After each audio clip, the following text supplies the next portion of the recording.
Souvenons-nous, à l'âge préhistorique, 10 000 ans avant Jésus-Christ, pour manger, c'est simple, il fallait chasser. Du coup, derrière, pas de gaspillage alimentaire.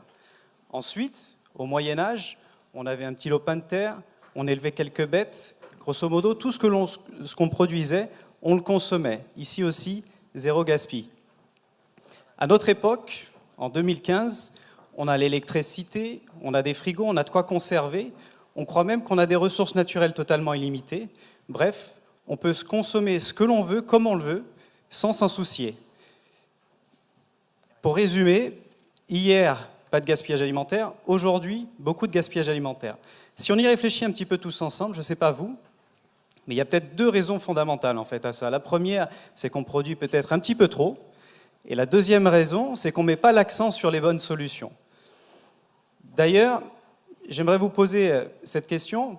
D'après vous, dans le monde, pour combien de milliards d'êtres humains produit-on de la nourriture chaque année ?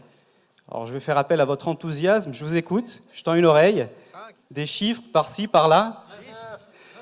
4. Alors, si on fait le compte, en fait, en 2015, on est 7 milliards et des brouettes, si je ne dis pas de bêtises.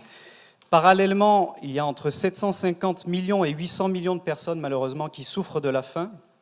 Et la réponse, en réalité, c'est un ancien rapporteur spécial à l'ONU sur l'alimentaire qui nous la donne. On produit pour 14 milliards d'êtres humains. Un petit peu fou quand même, je ne sais pas ce que vous en pensez. Ça veut dire en fait qu'on a besoin du double de ce que l'on consomme en fait en réalité, alors qu'au même moment, vous avez 10% de la population mondiale qui donc ne le consomme pas à sa faim. Pour aller un petit peu plus loin, je vais vous évoquer les ressources. Il faut savoir qu'en fait, cette surproduction, selon la FAO, ça génère l'équivalent de 3 lacs Léman par année en termes d'eau douce gaspillée. C'est aussi des gaz à effet de serre, et on en parle notamment dans le cadre de la COP21. Ça équivaut en fait sur des émissions de la Chine et des États-Unis réunis sur une période de 6 mois.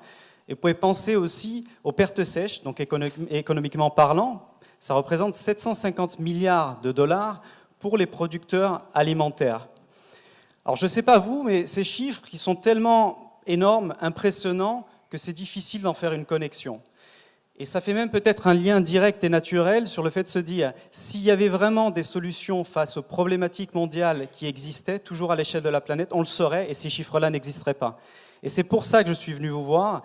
Je ne vais pas jouer mon moralisateur de service, ni vous dire que la fatalité, c'est quelque chose qui doit vivre longtemps, mais au contraire, vous parlez des solutions locales qui existent face aux enjeux de société de notre époque. Et grosso modo, pour lutter efficacement contre le gaspillage alimentaire, il existe Biocycle. Biocycle, qu'est-ce que c'est ? C'est une association d'intérêt général par son objet. On est composé de 10 personnes et on partage en fait les mêmes valeurs, qui est de dire d'un côté, on a trop et on ne sait pas comment en fait gérer ces quantités-là en excès, et de l'autre, on n'a pas du tout des personnes en fait qui sont, en grande souffrance. On est parti d'un simple constat, en fait, en premier lieu, c'est d'aller récupérer notre baguette de pain chez le boulanger avant la fermeture, et je pense que tous ici dans la salle, on s'est rendu compte en fait de la même chose. C'est qu'au moment où on achète notre baguette de pain, vous vous rendez compte qu'il en reste toujours en fait dans l'étal. Je ne sais pas si vous êtes posé cette question, vous êtes allé voir votre boulanger en disant « mais qu'est-ce que vous en faites au final ? Qu'est-ce qui se passe ?» Nous, on l'a posé en fait pour vous, cette question. On a été le voir, on lui a demandé. Et c'est un petit peu la peine au cœur qu'il nous a dit « vous savez, je n'ai pas d'autre choix, il ne faut pas me blâmer, mais je réponds simplement à la demande de mes clients. Je fais 4 fournées et il reste en effet du pain en extra. Donc du coup, je le jette. » Et donc cette volonté de dire non au gaspillage et surtout d'aider les personnes qui sont en difficulté, elle s'est matérialisée par ce joli véhicule, qui est donc un triporteur électrique d'une capacité de 250 kg. Et grosso modo, ça nous permet en fait d'aller collecter, sourcer les dons alimentaires là où ils sont auprès des commerces de quartier, de proximité. Et on peut en moyenne collecter auprès de 50 à 1000 mètres carrés en termes de superficie. Et on prend en charge 50 kg, voire plus ou moins selon l'offre des commerçants. In fine, on apporte en fait ces dons pour apporter davantage d'approvisionnement complémentaire de l'aide alimentaire pour les personnes en difficulté. Comment ça marche en fait ? On anime 2 communautés, comme vous l'avez compris. D'abord la communauté donateur et ensuite la communauté bénéficiaire. Mais le petit secret, je pense que vous apprécierez, c'est qu'en créant en fait de la valeur économique, c'est-à-dire de l'emploi via cette activité anti-gaspi, on permet à des jeunes en échec scolaire, peu ou pas qualifiés, de remettre le pied à l'étrier ou plutôt de remonter en selle dans leur perspective professionnelle.